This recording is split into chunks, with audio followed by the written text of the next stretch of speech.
കേരളത്തിൽ കോൺഗ്രസിൻ്റെ കണക്കുകൂട്ടലുകൾ എവിടെ വരെ എത്തും? അവർ 100-ന് മുകളിലാണ് പറയുന്നത്. ഒപ്പം മുന്നണി വിപുലീകരണവും പറയുന്നുണ്ട്. കേരള കോൺഗ്രസ് മാണി ഗ്രൂപ്പ് LDF വിട്ട് UDFിലേക്ക് വരും എന്നും അവർ കണക്ക് കൂട്ടുന്നുണ്ട്. ഈ ഘടകകക്ഷികൾക്ക് എല്ലാവർക്കും കൂടി വീതം വെച്ച് കൊടുത്ത് അതിനോടൊപ്പം തന്നെ ലീഗ് സീറ്റ് കൂടുതൽ ചോദിക്കുമെന്നും അറിവായിട്ടുണ്ട്.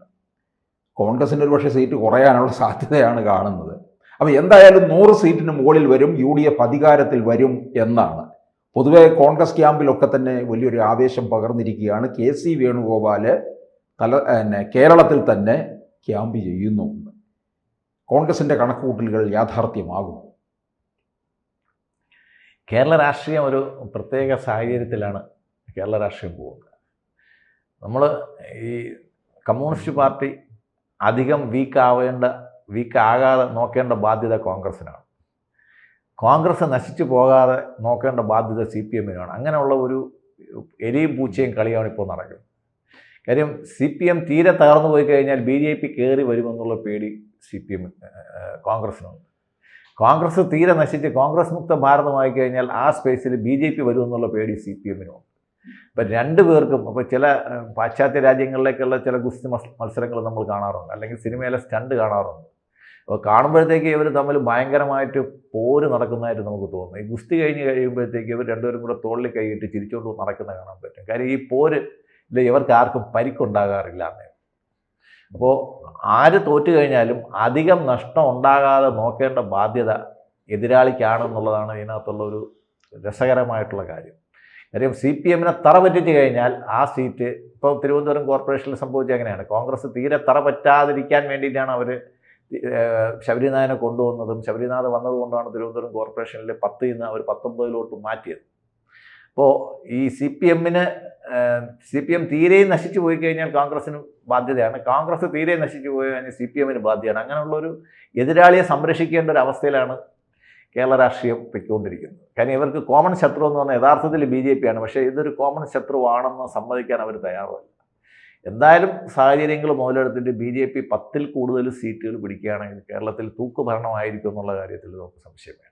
ഇപ്പം കോൺഗ്രസിനെ സംബന്ധിച്ചിടത്തോളം അവരെ പ്രതിക്കൂട്ടിലാക്കാനായിട്ട് CPM ശ്രമിക്കുന്നത്, ഒന്ന് ഈ ശബരിമല വിഷയത്തിൽ അവരെയും കൂട്ടുപിടിക്കുന്നു, മറ്റൊന്ന് ഈ VD സതീശനെ കുരുക്കാൻ പുനർജനി. അപ്പം ഇതിലൂടെ കോൺഗ്രസിനെ ഒന്ന് തകർക്കും. പുനർജനി എന്ന് പറഞ്ഞ ഒരു ഭീഷണിയും ഒരു ഒരു സബ്ജക്റ്റുമായിട്ട് നിലനിർത്തണം എന്നുള്ളത് കവിഞ്ഞിട്ട് ഇപ്പോൾ മാത്യു കുഴൽനാടനെയോ അല്ലെങ്കിൽ VD സതീശനെയോ ജയിലിലാക്കണമെന്നോ അവരിനി പൊങ്ങാത്ത രീതിയിൽ ഇപ്പോൾ ബാലകൃഷ്ണനുള്ള രീതിയിൽ ഇനി പൊങ്ങാത്ത രീതിയിൽ പൂട്ടണമെന്നുള്ള ഒരു താല്പര്യം CPMനില്ല. ഉണ്ടെങ്കിൽ അവർ പണ്ടേ ചെയ്തേനെ. സാബു ജേക്കബിൻ്റെ സ്ഥാപനത്തിൽ 35 റെയ്ഡ് നടത്തിയിട്ടുണ്ടെങ്കിൽ അത്രയൊന്നും അവർ ചെയ്തിട്ടില്ല. അപ്പോൾ അവരെ സംബന്ധിച്ചിടത്തോളം ഒരു പൊളിറ്റിക്കൽ എനിമി ആയിട്ട് അവർ കോൺഗ്രസ്സിൽ ആരെയും കാണുന്നില്ല എന്നുള്ളതാണ്. അവർ ജസ്റ്റ് ഒപ്പണൻ്റ് എന്നുള്ള രീതിയിൽ മാത്രമാണ് പോകുന്നത്. എനിമി എന്നുള്ള രീതിയിലോട്ട് അവർ പോയിട്ടില്ല, അവർ പോകത്തുമില്ല. കാര്യം കോൺഗ്രസ് നശിച്ചു കഴിഞ്ഞാൽ ഇന്ത്യയിൽ ഇപ്പോൾ എല്ലായിടത്തും കോൺഗ്രസ് നശിച്ചിടത്താണ് BJP വന്നതെന്ന് അവർക്ക് നല്ലോണം അറിയാം. ഇപ്പോൾ കോൺഗ്രസ് നിലനിൽക്കുകയും CPM നശിക്കുകയാണെങ്കിൽ അവിടെ വെസ്റ്റ് ബംഗാളിൽ CPM നശിച്ചെടുത്ത് BJP കയറി വന്നിട്ടുണ്ട്. അപ്പോൾ ഇവർ രണ്ടുപേരും നശിക്കാതെ നോക്കേണ്ട ബാധ്യത ഇവർക്ക് രണ്ടുപേർക്കും ഉണ്ട്. അപ്പോൾ ഇവർ തമ്മിൽ അന്തർധാര വളരെ ശക്തമാണ്. അതുകൊണ്ട് നോക്കിയും കണ്ടുമൊക്കെ അവർ സ്ഥാനാർത്ഥികളെ നിർത്തുകയും ജയസാധ്യതകൾ മനസ്സിലാക്കുകയൊക്കെ ചെയ്തിട്ടേ അവർ ചെയ്യുള്ളൂ. ഇപ്പം അവർ KC വേണുഗോപാലും ശശി തരൂരുമായിട്ട് തോളിൽ കൈയിട്ട് നിൽക്കുന്ന ഒരു പടം നമ്മൾ ഇന്നലെ വന്നിട്ടുണ്ടായിരുന്നു. അപ്പോൾ കോൺഗ്രസിനകത്തും ഒരു പേടിയുണ്ട്, ഞങ്ങൾ വിഭജിച്ച് നിന്ന് കഴിഞ്ഞാൽ ആ സ്ഥലം BJP കൈയടക്കുന്നു. CPMനൊരു പേടിയുണ്ട്, ഞങ്ങൾ ഒരുപാട് കോൺഗ്രസിനെ കോർണർ ചെയ്ത് കഴിഞ്ഞാൽ ആ സ്ഥലത്ത് BJP കയറി വരുമെന്ന്.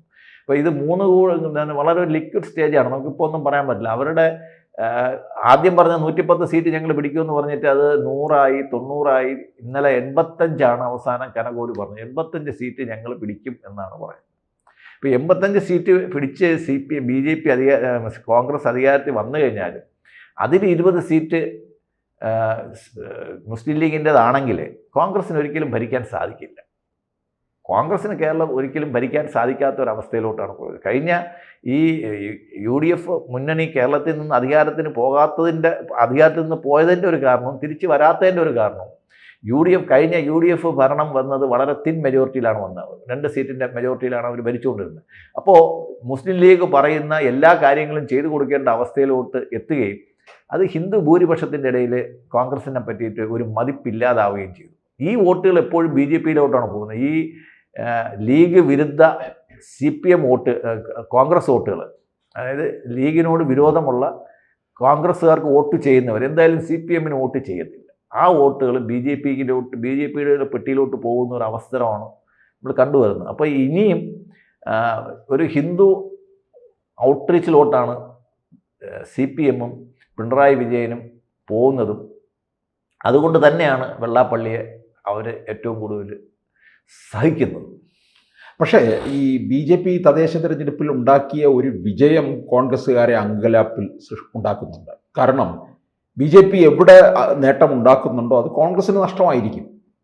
ഇല്ല, തിരുവനന്തപുരം ജില്ലാ പഞ്ചായത്തിലൊക്കെ അവർക്ക് വളരെ വേഫർത്തിൻ മെജോറിറ്റിയാണ് ഉള്ളത്.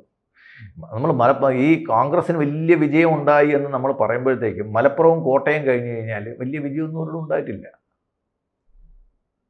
മലപ്പുറത്തും കോട്ടയത്തും എറണാകുളത്തും മാത്രം ചില വ്യത്യാസങ്ങൾ ഉണ്ടായിട്ടുണ്ട്. അത് പരമ്പരാഗതമായി അവർക്ക് പരമ്പരാഗതമായിട്ട് കോൺഗ്രസിന് കിട്ടുന്ന സ്ഥലങ്ങളിൽ ഒരു അപ്രൈസിങ് ഉണ്ടായെന്നുള്ളതല്ലാതെ തിരുവനന്തപുരം നമ്മൾ നോക്കുകയാണെങ്കിൽ തിരുവനന്തപുരം മണ്ഡലത്തിൽ കോൺഗ്രസിന് വലിയ നേട്ടങ്ങളൊന്നും ഉണ്ടാക്കാൻ പറ്റിയിട്ടില്ല. അപ്പോൾ അങ്ങനെ വരികയാണെന്നുണ്ടെങ്കിൽ ഈ ഭരണവിരുദ്ധ വികാരം എവിടെ കൊണ്ടുവരും? അല്ല, ഭരണവിരുദ്ധ വികാരം തീർച്ചയായിട്ടും ഉണ്ട്. ഇദ്ദേഹം മാറണമെന്നുണ്ട്. അതുകൊണ്ടാണ് അച്യുതാനന്ദൻ്റെ മകനെ മത്സരിപ്പിക്കാനുള്ള ഒരു നീക്കത്തിലൂടെ അവർ കൊണ്ടുവരുന്നത്. നമ്മൾ ആലോചിക്കുകയാണെങ്കിൽ അന്ന് അച്യുതാനന്ദൻ്റെ പടം വെച്ചിട്ടാണ് ഇലക്ഷൻ നടത്തുക. അന്ന് പിണറായിയുടെ പടം നമ്മൾ ഒരിടം കണ്ടിട്ടില്ല. 2021 വരെയും വെച്ചെന്ന് തോന്നുന്നു. അല്ലേ? അതെ. അപ്പോൾ പക്ഷേ ഈ തദ്ദേശ തെരഞ്ഞെടുപ്പിലോട്ട് ഒരിടത്തും പിണറായിയുടെ പടം ഒരിക്കലും ഇല്ലായിരുന്നു. അപ്പോൾ പുതിയ ഒരു മുഖത്തെ ചിലപ്പം CPM കണ്ടെത്തിയെന്നും വരും. ചിലപ്പോൾ അവരായിരിക്കും ചിലപ്പോൾ അടുത്ത അധികാരത്തിലോട്ട് വരിക എന്നുള്ള അങ്ങനെ ചില ഒരു പടിയിറങ്ങലിനുള്ള ഒരു തലമുറ മാറ്റത്തിനുള്ള ഒരു കാര്യം 85 വയസ്സായ ഒരാളെ കൊണ്ട് കേരളം ഭരിച്ചുകൊണ്ട് പോകാനൊന്നും പറ്റത്തില്ല. ജനങ്ങൾ വോട്ട് ചെയ്യത്തില്ല. CPMന് അകത്തുനിന്ന് തന്നെ ഇതിൻ്റെ കറക്റ്റീവ്. VS മുഖ്യമന്ത്രിയായത് 83-ാം വയസ്സിലാണ്. 83-ാം വയസ്സിലായി. പക്ഷെ ഇനിയും ഈ 10 വർഷത്തെ അഴിമതി ഭരണത്തോട് കൂടെ ചേർത്തിട്ട് ഇനി എന്തായാലും ഇത് CPMൻ്റെ ഇപ്പോൾ നമ്മൾ കാണുന്ന CPMൻ്റെ ഒരു അടിമത്ത മനോഭാവം അടുത്ത 3 മാസം കൂടെ നമ്മൾ പ്രതീക്ഷിക്കേണ്ടതില്ല എന്നാണ് എനിക്ക് തോന്നുന്നത്. കാര്യം CPMനകത്ത് പലയിടത്തും പൊട്ടിത്തെറികൾ ഉണ്ടായിട്ടുണ്ട്. അതിൻ്റെ കാരണങ്ങളുണ്ട്. അതാണ് നേരത്തെ ഗോവിന്ദൻ ചോദിച്ച പിണറായി അല്ലാതെ പിന്നെ ആരെന്ന് ചോദിച്ച ഒരു കാര്യം. അതിങ്ങ് അരക്കിട്ട് ഉറപ്പിക്കാനാണ്. പക്ഷേ ജയരാജന്മാരൊന്നും മിണ്ടാതിരിക്കത്തില്ല. പാർട്ടി തകരണ്ട എന്ന് വിശ്വസിക്കുന്ന കുറച്ച് പേരെങ്കിലും പാർട്ടിക്കകത്തുണ്ടെങ്കിൽ അവർ തീർച്ചയായിട്ടും ഒരു തിരിച്ചു വരവിനുള്ള ശ്രമം അവർ നടത്തും.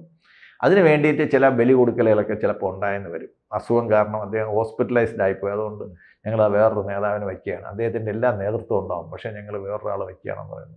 ഈ പറഞ്ഞ പോലെ പലരും ചർച്ച ചെയ്ത അഭിപ്രായ വോട്ടുകളൊക്കെ വന്നായിരുന്നു. ഞാൻ ഈ അടുത്ത് റിയാസിനെയാണ് മുഖ്യമന്ത്രി സ്ഥാനാർത്ഥിയായിട്ട് പ്രൊഡ്യൂസ് ചെയ്യുകയാണെങ്കിൽ സാർ ഇപ്പോൾ ഈ പറഞ്ഞ മലപ്പുറത്തുണ്ടായിരുന്ന മുസ്ലിം ലീഗിനുണ്ടായ ഒരു അപ്രൈസിങ് ഉണ്ടായെന്ന് വരില്ല. അതൊരു കളിയാണ് കളിക്കുന്നത്. അപ്പം വെള്ളാപ്പള്ളിയെയും റിയാസിനെയും വെച്ച് കളിക്കുന്ന കളി ഈ 2 സമുദായങ്ങളെയും കൂടെ നിർത്താനുള്ള ഒരു കളിയാണ് കളിക്കുന്നത്. പിണറായി തുടരുന്നില്ല എന്ന് പറയുമ്പോൾ പിന്നെ ഈ അഴിമതി വരത്തില്ല, നിങ്ങൾക്കൊരു പുതിയ മുഖം വരികയാണെന്ന് പറയുമ്പോൾ ക്ലീൻ ഇമേജ് ഉള്ള വേറെ ആരെങ്കിലും മുന്നിൽ നിർത്തേണ്ടി വരും. അങ്ങനെ ആരുണ്ട് CPMനകത്ത്? ഇപ്പം നമുക്ക് CPMൽ KK ശൈലജ വേണ്ട, രാധാകൃഷ്ണൻ ഉണ്ടല്ലോ. രാധാകൃഷ്ണൻ്റെ പേര് വയ്ക്കാമല്ലോ, ഒരു പട്ടികജാതിക്കാരനാണ്. റിയാസിനെ തന്നെ വയ്ക്കാമല്ലോ. റിയാസിന് പ്രത്യേകിച്ച് ഡിസ്ക്വാളിഫിക്കേഷൻ ഒന്നുമില്ല. മാത്രമല്ല അവർക്ക് പറയുകയും ചെയ്യാൻ ഞങ്ങൾക്ക് നഷ്ടപ്പെട്ടു പോയ മലപ്പുറവും കോഴിക്കോടും തിരികെ പിടിക്കാനാണ് ഞങ്ങൾ റിയാസിനെ മുൻനിർത്തുന്നതെന്ന് പറയാമല്ലോ. ഒപ്പം പിണറായിയുടെ ആഗ്രഹവും നടക്കും. ഈ പറഞ്ഞ മാതിരി ഈ കൊക്കിൻ്റെ വിശപ്പും മാറും, പോത്തിൻ്റെ ചൊറിച്ചിലും മാറും എന്ന് പറഞ്ഞ പോലെയാണ്. അങ്ങനെ എന്തെങ്കിലും ഒരു ആൾട്ടർനേറ്റീവ് പ്രതീക്ഷിക്കാം. എന്തായാലും ഈ ഒരു സിസ്റ്റത്തിലോട്ട് പോവുകയാണെങ്കിൽ ഈ UDFന് ഒരു ഈസി വാക്കാണെന്നുള്ള കാര്യം നമ്മളെക്കാളും കൂടുതൽ CPMന് അറിയാം. ഇപ്പോൾ തീർച്ചയായിട്ടും CPM അങ്ങനെ ഒരു കാര്യത്തിനോട്ട് മുതിരുമെന്ന് നമ്മൾ വിചാരിക്കേണ്ട. BJPക്കാർ ഇനിയും ഈ ഒരു ഫോർമുല സഹിച്ച് മുന്നോട്ട് പോകുമെന്നും നമ്മൾ വിചാരിക്കണം. കൂടുതൽ വാർത്തകളും വിശേഷങ്ങളും നിങ്ങളിലേക്ക് എത്താൻ ABC മലയാളം സബ്സ്ക്രൈബ് ചെയ്യുക, ബെൽ ബട്ടണും അമർത്തുക.